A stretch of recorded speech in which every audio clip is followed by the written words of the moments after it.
Python truncate a long string.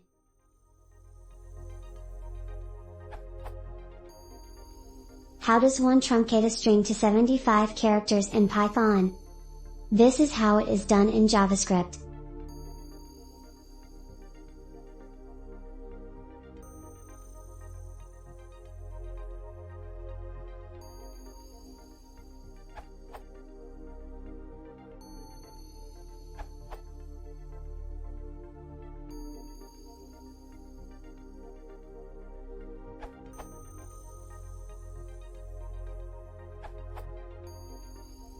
Even more concise.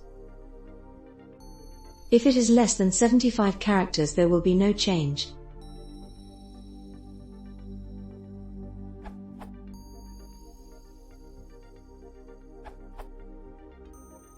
Even shorter.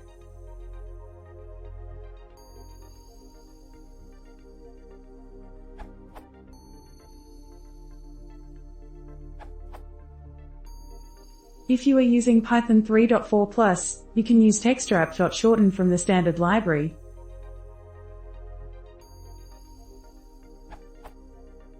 Collapse and truncate the given text to fit in the given width. First, the whitespace in text is collapsed. All whitespace is replaced by single spaces. If the result fits in the width, it is returned. Otherwise, enough words are dropped from the end so that the remaining words plus the placeholder fit within width.